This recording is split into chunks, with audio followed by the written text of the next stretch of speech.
He was small, too small. Doctors said he'd never make it. Scouts doubted him. Even his own country struggled to believe. But what they didn't see was the storm inside him. Rosario, Argentina, 1987.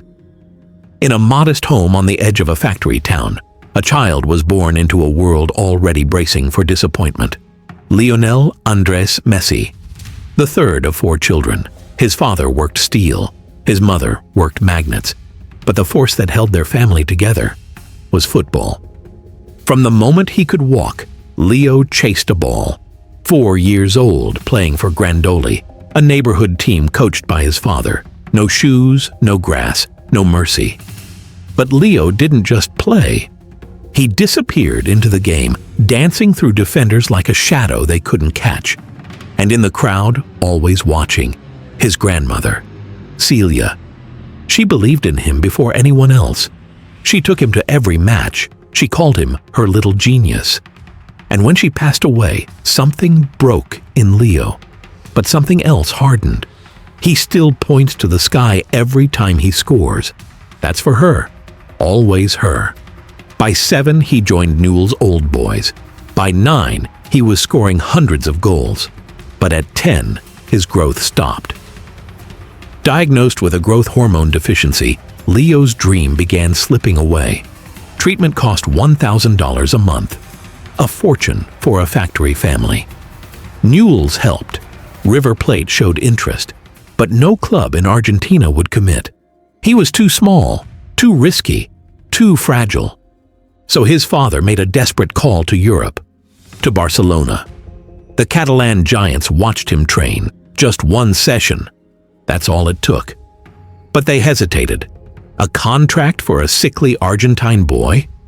One executive scribbled the offer on a napkin. That napkin changed football forever. Leo moved to Spain at 13, alone, foreign, homesick.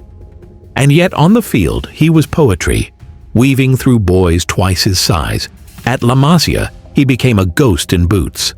By 14, his treatment was complete. By 16, he was the best player in the youth ranks. And at 17, he debuted for the first team. They called him La Pulga, the flea. Small but impossible to catch. He didn't speak much. Let his feet do the talking. And they told stories defenders had nightmares about. By 22, he had delivered Barcelona its first ever treble. La Liga, Copa del Rey, and Champions League. In 1 season. And that was only the beginning. Messi didn't just dominate. He redefined the game. The stats became absurd. 91 goals in a single year.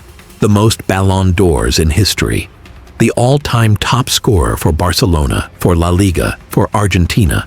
With Xavi and Iniesta, he created magic.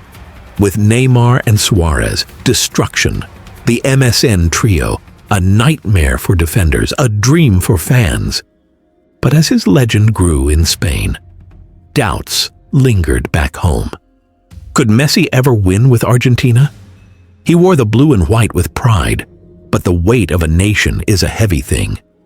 In 2014, he carried them to the World Cup final and lost. In 2015 and 2016, he reached 2 more Copa America finals and lost again.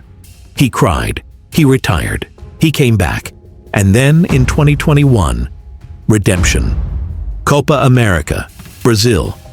In the Maracanã, the cathedral of South American football, Messi and Argentina defeated the hosts. He collapsed to the ground, in tears. Finally, a champion for his country. But he wasn't done. Not even close.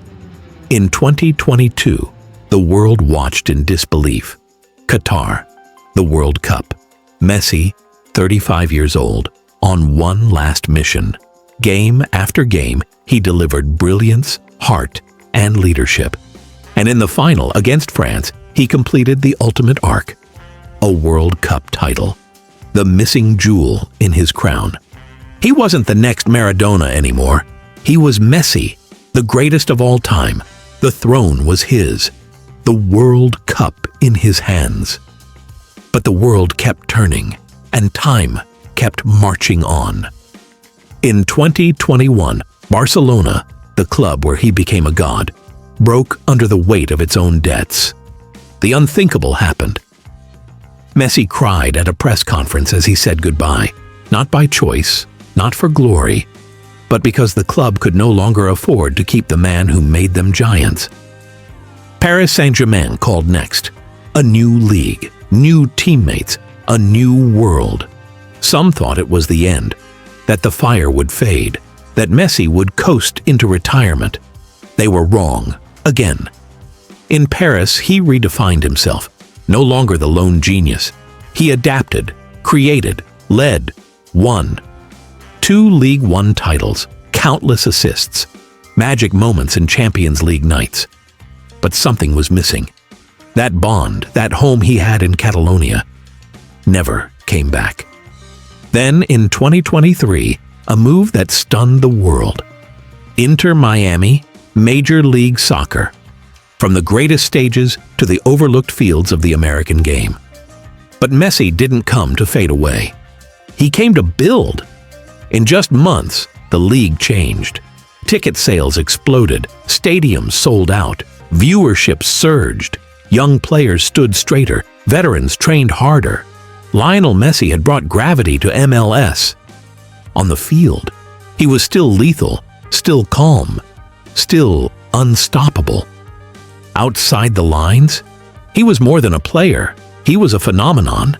And still, he wasn't done. In 2024, he played on, not just for Miami, but for Argentina. He kept the jersey, kept the armband, kept fighting, because Messi wasn't chasing stats anymore. He was chasing impact. As of 2025, he's won 45 team trophies, the most in football history. He holds the record for most Ballon d'Ors, 8. He's the all-time top scorer for Barcelona, Argentina, and La Liga. He is simply the most decorated footballer the world has ever seen. But the numbers? They don't explain him. Not fully. Because Messi was never just about goals, never just about trophies. He was about resilience, about silence in a world of noise, about proving over and over that greatness doesn't need to scream. That even a small boy from Rosario, sick, doubted, overlooked, could rise to rule the global game. What drives him now is no longer legacy. It's love. Love for the ball. Love for the game. Love for the kid he used to be. The one with the tiny frame, the hormone treatments, the napkin contract, and the grandmother watching from above. Lionel Messi didn't just conquer football. He became it.